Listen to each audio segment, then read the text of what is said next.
नमस्कार दोस्तों, आज की इस वीडियो में हम पढ़ेंगे ईओआरओ के लिए जो शहरी क्षेत्र में संचालित जो योजनाएं हैं उनके बारे में हम देखेंगे। तो दोस्तों शुरू करते हैं। स्वच्छ भारत मिशन किसे समर्पित किया गया है? तो दोस्तों स्वच्छ भारत मिशन है वो महात्मा गांधी की 150वीं जयंती पर श्रद्धांजलि के रूप में समर्पित किया गया है। स्वच्छ भारत मिशन कब शुरू हुआ था? ये शुरू हुआ था आपके 2 अक्टूबर 2014 को। तीसरा क्वेश्चन, स्वच्छ भारत मिशन किस लक्ष्य को प्राप्त करने के उद्देश्य से शुरू किया गया था? तो दोस्तों खुले में शौच मुक्त भारत का लक्ष्य प्राप्त करने के उद्देश्य से स्वच्छ भारत मिशन है वो 2 अक्टूबर 2014 को शुरू हुआ था। स्वच्छ भारत मिशन की समय अवधि क्या रखी गई थी? तो दोस्तों ये समय अवधि रखी गई थी आपके 2 अक्टूबर 2014 से 2 अक्टूबर 2019 तक की समय अवधि रखी गई थी। पांचवा क्वेश्चन, स्वच्छ भारत मिशन के द्वितीय चरण की महत्वपूर्ण कार्य योजना क्या बनाई गई? तो दोस्तों ये योजना बनाई गई कि देश के सभी गांव है वो स्वच्छ भारत मिशन के द्वितीय चरण में ODF प्लस बन सकें, सभी गांव अपने खुले में शौच मुक्त स्थिति में को बनाए रखें, सभी गांव ठोस एवं तरल कचरे का प्रभावी प्रबंधन सुनिश्चित करें। तो ये द्वितीय चरण के लिए प्रमुख योजनाएं बनाई गई थी। उपयुक्त सभी इसमें क्या होगा? राइट होगा। स्वच्छ भारत मिशन में ODF प्लस के विभिन्न घटक कौन कौन से हैं? तो एक तो खुले में शौच मुक्त स्थिति को बनाए रखना, सही है। बायोडिग्रेडेबल कचरा प्रबंधन और गंदला जल प्रबंधन और प्लास्टिक कचरा प्रबंधन तथा अन्य योजनाएं उपयुक्त सभी इसमें आएगा ODF प्लस के विभिन्न घटकों में। स्वच्छ भारत मिशन के द्वितीय चरण अथवा स्वच्छ भारत मिशन ग्रामीण के मुख्य उद्देश्य क्या है? तो दोस्तों मुख्य उद्देश्यों की बात की जाए तो ठोस व तरल कचरा प्रबंधन के लिए कंपोस्ट पिट्स और शॉक पिट्स, कचरा स्थिरीकरण, तालाब, सामग्री रिकवरी सुविधाएं जैसी अवसंरचनाओं से रोजगार सृजित होगा। घरेलू शौचालय, सामुदायिक शौचालय परिसरों के निर्माण के द्वारा ग्रामीण अर्थव्यवस्था को क्या मिलेगा? बल मिलेगा। सभी क्षेत्रों में स्वच्छता को बढ़ावा देना और साफ सफाई हेतु क्रियान्वयन कार्यकर्ताओं द्वारा समुदाय आधारित कार्यक्रम करना उपयुक्त सभी इसमें क्या होगा? आपके स्वच्छ भारत मिशन के जो चरण द्वितीय है अथवा स्वच्छ भारत मिशन ग्रामीण का मुख्य उद्देश्य माना गया है। अगला है NARSS का विस्तृत नाम क्या है? तो दोस्तों इसका नाम है राष्ट्रीय वार्षिक ग्रामीण स्वच्छता सर्वेक्षण। अगला है SLWM का विस्तृत रूप क्या है? तो दोस्तों solid and liquid waste management इसका विस्तृत नाम है। स्वच्छ भारत मिशन ग्रामीण के द्वितीय चरण का अनुमानित परिव्यय निम्न में से कितने रखा गया था? तो दोस्तों ये रखा गया था आपके 1,40,881 करोड़ रुपए। 1,40,881 करोड़ रुपए रखा गया था। स्वच्छ भारत मिशन अभियान की सफलता का श्रेय 4P को दिया जाता है। 4P के संबंध में कौन सा सही सम्मिलित है? तो दोस्तों एक तो है पॉलिटिकल लीडरशिप, एक पब्लिक फाइनेंसिंग और पार्टनरशिप और पीपुल्स पार्टनरशिप। PP यानी 4P का मतलब है पॉलिटिकल लीडरशिप, पब्लिक फाइनेंसिंग और पार्टनरशिप और पीपुल्स पार्टनरशिप, ये इसका है 4P का संबंध। सन 1981 की जनगणना में ग्रामीण भारत में स्वच्छता कवरेज कितना प्रतिशत था? 1981 में कितना था? 1981 में था आपके 1%। भारत सरकार ने किस वर्ष केंद्रीय ग्रामीण स्वच्छता कार्यक्रम आरंभ किया था? यानी CRSP कब शुरू हुआ था? यानी केंद्रीय ग्रामीण स्वच्छता कार्यक्रम ये शुरू हुआ था 1986 में। भारत सरकार ने निर्मल भारत अभियान यानी NBA कब शुरू किया था? ये किया था 1 अप्रैल 2012 को।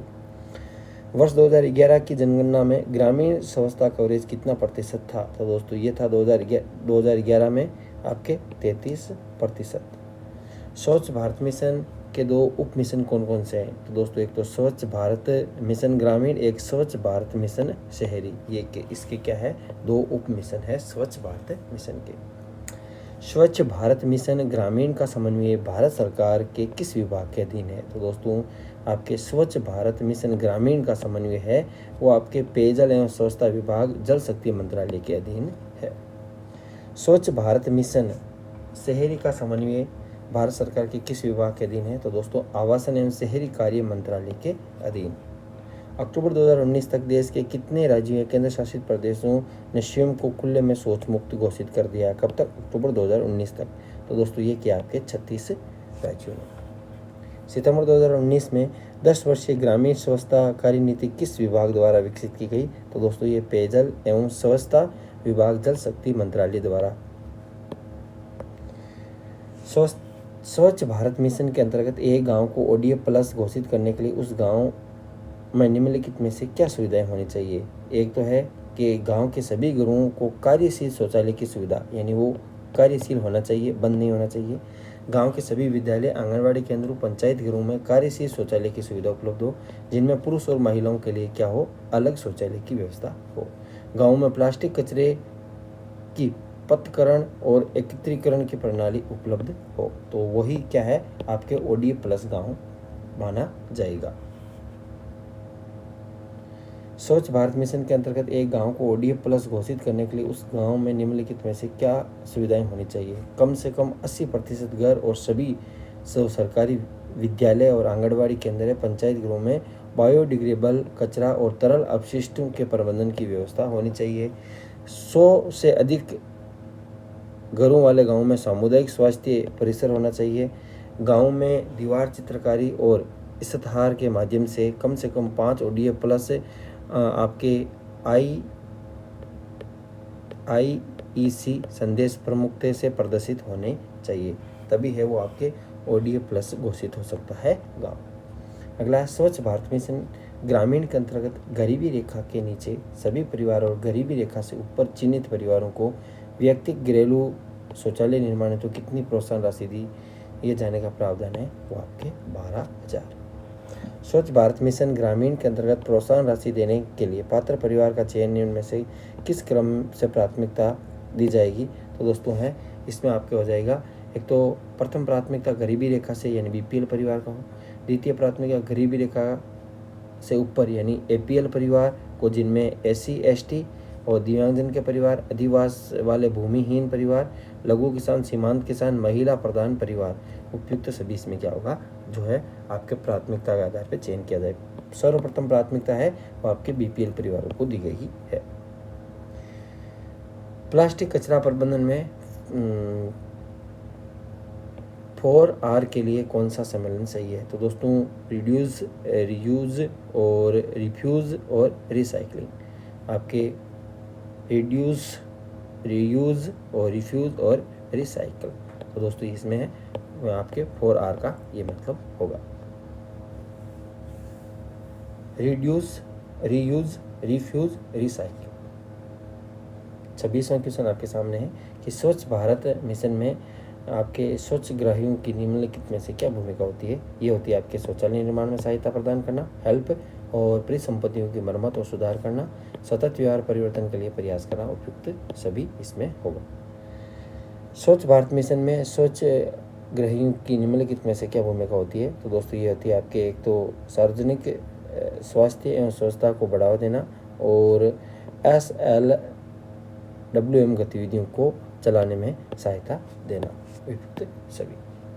बायोडिग्रेडेबल कचरे में क्या सम्मिलित है? तो दोस्तों बायोडिग्रेडेबल कचरे में क्या शामिल है? तो दोस्तों इसमें क्या शामिल है? इसमें आपके एक तो पशुओं के अपशिष्ट, जिसमें घरेलू पालतू पशुओं की वजह से कूड़ा करकट शामिल है। एक फार्म वेस्ट, जिसमें फसल की कटाई के बाद खेतों में छोड़ी गई सामग्री, फलों सब्जियों को तोड़ने के बाद रह जाने वाला कचरा इसमें शामिल किया गया है बायोडिग्रेडेबल में। बगीचे का जैव कचरा, रसोई संस्थानों से निकलने वाले कचरा, जिसमें पका हुआ, कचा हुआ अथवा उपयोग नहीं किया गया भोजन, फल सब्जियां, फूल पत्ते, लॉन की क्लिपिंग, उपयुक्त सभी इसमें क्या है, बायोडिग्रेडेबल कचरे में शामिल किया गया है। यदि बायोडिग्रेडेबल कचरे का उचित प्रकार से प्रबंधन नहीं किया जाए तो क्या हानि हो सकती है? तो दोस्तों एक तो वायु प्रदूषण फैलेगा, एक जलाशयों में प्रदूषण विशेषकर मानसून के दौरान फैलता रहेगा।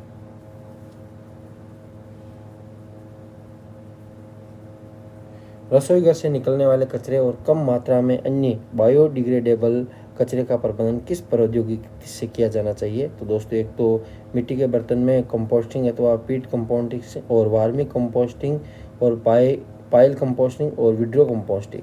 रोटरी ड्रम कंपोस्टिंग और स्थायी टैंक पद्धति के द्वारा आपके बायोडिग्रेडेबल कचरे का प्रबंधन किया जा सकता है। घरों, व्यवसायों अथवा उद्योगों में विभिन्न मानवीय गतिविधियों के परिणाम स्वरूप उत्सर्जित जल को क्या कहा जाता है? तो दोस्तों इसे आपके ब्लैक वाटर, अपशिष्ट जल या ग्रे वाटर भी कहा जाता है।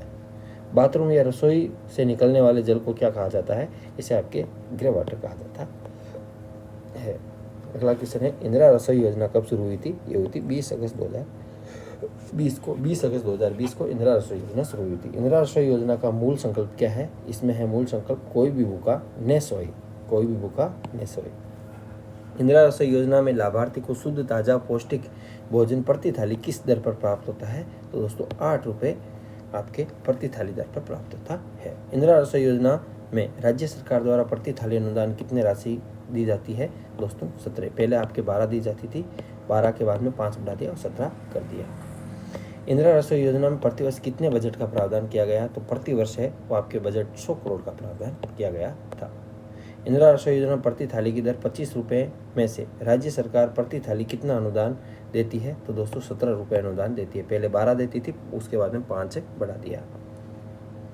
इंदिरा रसोई योजना में प्रति रसोई प्रतिदिन अधिकतम खाने की संख्या के संबंध में सत्य है? तो दोस्तों नगर निगम क्षेत्र में 200 थाली लंच और 200 थाली डिनर, नगर पालिका में 100 थाली लंच और 100 थाली डिनर, नगर परिषद में 100 थाली लंच और 100 थाली आपके डिनर। उपयुक्त सभी इसमें क्या होगा? राइट होगा। बजट 2022-23 में इंदिरा रसोइयों की संख्या कितने करने का प्रावधान है? तो दोस्तों ये करने का आपकी 1000 रसोइयों की संख्या कर दी जाएगी, इंदिरा रसोइयों की संख्या। अगला है, इंदिरा गांधी शहरी क्रेडिट कार्ड योजना किस बजट से प्रारंभ की गई? तो दोस्तों आपके बजट घोषणा 21-22 के तहत प्रारंभ की गई। इंदिरा गांधी शहरी क्रेडिट कार्ड योजना के अंतर्गत कितनी राशि का ऋण है वो उपलब्ध करवाया जाता है? तो 50,000 तक का आपके ब्याज मुक्त ऋण उपलब्ध करवाया जाता है। 50,000 तक का ब्याज मुक्त ऋण। इंदिरा गांधी शहरी क्रेडिट कार्ड योजना के बारे में असत्य कथन हमें बताना है। तो दोस्तों इसमें असत्य कथन कौन सा है? इसमें दे रखा है कि ये योजना शहरी क्षेत्र में स्ट्रीट वेंडर सेवा क्षेत्र के बेरोजगारों को स्वरोजगार रोजमर्रा की जरूरत है तो शुरू की गई। सही है। योजना में 5 लाख जरूरतमंदों को आपके ब्याज मुक्त, यहाँ पे 1 लाख नहीं, यहाँ पे 50,000 रुपये आएगा। इस योजना का क्रियान्वयन स्वायत्त शासन द्वारा किया जा रहा है, आप याद रखना। इंदिरा गांधी शहरी क्रेडिट कार्ड योजना स्वायत्त शासन विभाग द्वारा। शहरी क्षेत्र में SC, ST, OBC वर्ग के लाभार्थियों के लिए अनुजा निगम द्वारा इस योजना का क्रियान्वयन किया। ये भी आप याद रखना, अनुजा निगम। अगला क्वेश्चन है, इंदिरा गांधी शहरी कार्ड योजना 2021 के तहत पात्र व्यक्तियों के पक्ष में कितने रुपए तक के ऋण दस्तावेज का स्टाम्प ड्यूटी नहीं ली जाएगी? तो दोस्तों ये आपके 50,000 रुपये तक।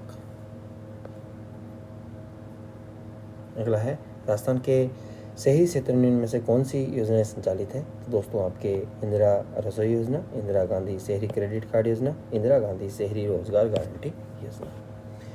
राष्ट्रीय शहरी आजीविका मिशन किस विभाग द्वारा संचालित है? तो दोस्तों ये आपके संचालित कौन से विभाग द्वारा है? आवास एवं शहरी गरीबी उपशमन मंत्रालय, भारत सरकार द्वारा राष्ट्रीय शहरी आजीविका मिशन संचालित है। राष्ट्रीय शहरी आजीविका मिशन शुरू हुआ था, ये हुआ था आपके 2013 सितंबर 2013, 23 सितंबर 2013 राष्ट्रीय शहरी आजीविका मिशन शुरू हुआ था। राजस्थान राज्य में राष्ट्रीय शहरी आजीविका मिशन में वित्त पोषण की भागीदारी केंद्र और राज्य की, केंद्र का आपके 75 और राज्य का आपके 25%। कौन से योजना आजीविका मिशन में? आपके राष्ट्रीय शहरी आजीविका मिशन में। इंदिरा गांधी शहरी रोजगार गारंटी योजना किस वित्तीय वर्ष में शुरू की गई? ये की गई थी आपके 22-23 में। इंदिरा गांधी शहरी रोजगार गारंटी योजना आपके IRGY अर्बन पर वित्तीय वर्ष 2022-23 में अनुमानित कितनी राशि खर्च किए जाने का प्रावधान है?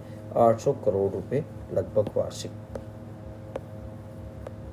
इंदिरा गांधी शहरी रोजगार गारंटी योजना के माध्यम से कितने दिवस का रोजगार पात्र परिवारों को उपलब्ध करवाया जाएगा? 100 प्रति वर्ष 100 दिवस का रोजगार। इंदिरा गांधी शहरी रोजगार गारंटी योजना के अंतर्गत गारंटी शुद्ध रोजगार देने तो किस विभाग को जिम्मेदारी सौंपी गई? आपके स्वायत्त शासन विभाग के अधीन समस्त स्थानीय नगरीय निकायों को ये जिम्मेदारी सौंपी गई। स्वायत्त शासन विभाग के अधीन है आपकी स्थानीय नगरीय निकाय, इनको ये जिम्मेदारी सौंपी गई आपके गारंटी शुद्ध रोजगार देना है आपके इंदिरा गांधी शहरी रोजगार गारंटी योजना के अंतर्गत। अगला है इंदिरा गांधी शहरी रोजगार गारंटी योजना के अंतर्गत रोजगार पाने हेतु पात्र परिवार के लिए क्या आवश्यक होगा? तो दोस्तों इसमें आपके जन आधार कार्ड होना आवश्यक माना गया है। इंदिरा गांधी शहरी रोजगार गारंटी योजना के अंतर्गत रोजगार पाने हेतु पात्र व्यक्ति की उम्र कितनी होनी चाहिए? 18 वर्ष से 60 वर्ष तक। अगला है इंदिरा गांधी शहरी रोजगार गारंटी योजना के लिए कौन से कार्य अनुमत किए गए हैं? तो दोस्तों आपके ये किए गए हैं तो पर्यावरण संरक्षण, जल संरक्षण और स्वच्छता सैनिटेशन संबंधित कार्य। इंदिरा गांधी शहरी रोजगार गारंटी योजना के लिए निम्न में से कौन से कार्य अनुमोदित किए गए हैं? आपके कन्वर्सेशन कार्य, संपत्ति विरूपण, सेवा संबंधी कार्य, हेरिटेज संरक्षण, उपयुक्त सभी। अगला है इंदिरा गांधी शहरी रोजगार गारंटी योजना के लिए गठित जिला स्तरीय समिति का अध्यक्ष कौन होगा? वेरी वेरी इंपॉर्टेंट क्वेश्चन है दोस्तों। तो संबंधित जिला कलेक्टर है वो आपके इंदिरा गांधी शहरी रोजगार गारंटी योजना के लिए जिला स्तरीय समिति का अध्यक्ष होगा।